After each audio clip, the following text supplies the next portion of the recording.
तो हेलो दोस्तों, स्वागत है आपका मेरी को न्यू वीडियो में। कैसे हैं आप? तो दोस्तों फाइनली प्रशांत नील की वो मूवी जिसकी इतनी हाइप बनी हुई थी कि यार केजीएफ के यूनिवर्स में से एक मूवी आ रही है, भाई साहब सलार आ रही है, केजीएफ यूनिवर्स का पार्ट होने वाली है। वो केजीएफ में जो लड़का मर गया था ना, जिसका चेहरा नहीं दिखाया था, वही सलार बनकर आ रहा है। ये थ्योरी वो थ्योरी, ढंग धोसड़ा थ्योरीज। भाई साहब प्रशांत नील ने कुछ नहीं करा, सबकी थ्योरीज को यूं उठाया, ऐसे पैसे डस्टबिन खोला और ऐसे फेंक दिया सबकी थ्योरीज को, और एक सिंपल सा स्टेटमेंट पास कर दिया कि यार Salaar movie is not the part of KGF universe. और दोस्तों प्रशांत नील के इस स्टेटमेंट से उन लोगों ने अपना सर जरूर फोड़ लिया होगा जो भाई साहब केजीएफ यूनिवर्स का अरमान सजाए बैठे हुए थे। और दोस्तों उन लोगों में मैं भी आता था। जरा आप गौर से देखोगे तो घाव मिल जाएगा आपको मेरे सर पर भी।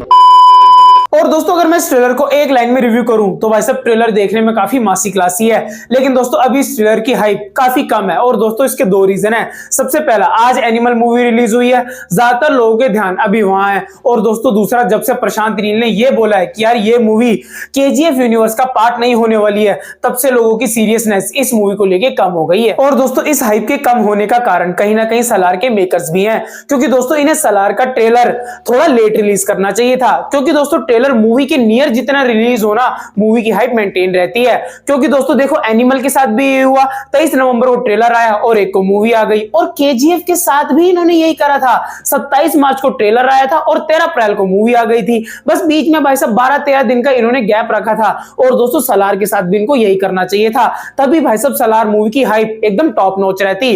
अब इस मूवी को भाई साहब एकदम दबा के प्रमोशंस करने पड़ेंगे, अदरवाइज इस मूवी की हाइप हवा पानी हो जाएगी। लेकिन दोस्तों बात करें ट्रेलर की तो भाई साहब ट्रेलर देखने में बहुत बढ़िया है। और दोस्तों इस ट्रेलर को देख के साफ साफ पता चलता है कि यार पार्ट 1 में स्टोरी बिल्डअप काफी अच्छा करा जाएगा, जिसमें भाई साहब पूरी पास्ट हिस्ट्री, कैसे डायनेस्टी बनी, कौन राजा होने वाला है, कौन भाई साहब राजा बनेगा, कौन बचाएगा, वगैरह वगैरह सारी चीजें बताई जाएंगी। और दोस्तों क्योंकि ऑलरेडी प्रशांत नील ने अपने इंटरव्यू में कह दिया है कि यार ये मूवी दो दोस्तों के बीच की राइवलरी होने वाली है, जिसे दो पार्ट्स में रिलीज करा जाएगा, जिसमें पार्ट 1 में दोस्ती दिखाई जाएगी और पार्ट 2 में दुश्मनी। और दोस्तों ट्रेलर में प्रभास की एंट्री थोड़ी और बढ़िया हो सकती थी। मैं ये नहीं कह रहा कि ये एंट्री बेकार है, लेकिन थोड़ा बहुत और बढ़िया इसको एंट्री करके दिखा सकते थे। बस भाई साहब खंबा दिखा दिया, खंबे में डेंट डाल दिए, खंबा कहां पर, और सीधा प्रभास का शॉट दिखा दिया। कुछ एकदम सिंपल सिंपल सा, मजा नहीं आया। केजीएफ के ट्रेलर में जैसे रॉकी भाई की एंट्री दिखाई थी ना, वायलेंस वायलेंस वायलेंस। अब मैं कॉपी करने को नहीं कह रहा, वो तो कॉपी जैसा ही हो जाता, लेकिन कुछ वैसी ही एंट्री दिखाते तो भाई साहब कुछ अलग ही स्वैग निकल के नहीं आता।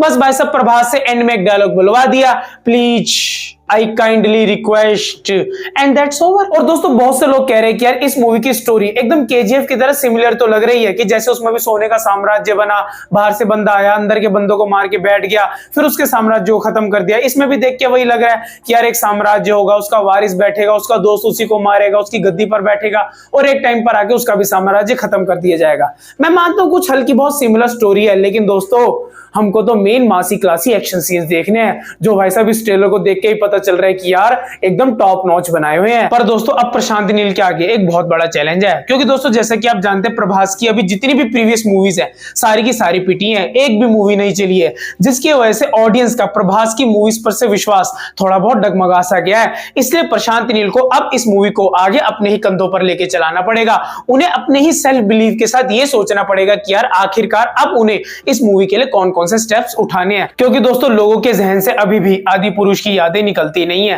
हैशटैग मनोज मुंतशिर के संस्कारी डायलॉग्स।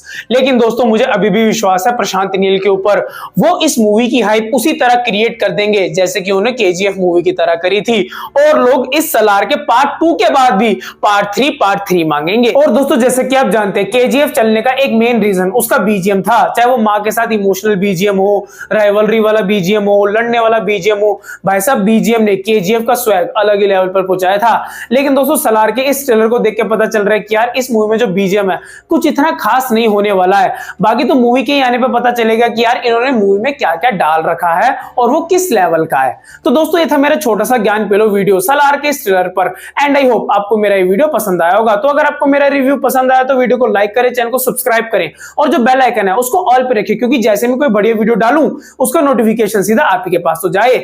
मैं मिलूंगा आपसे अगली वीडियो में, बाय।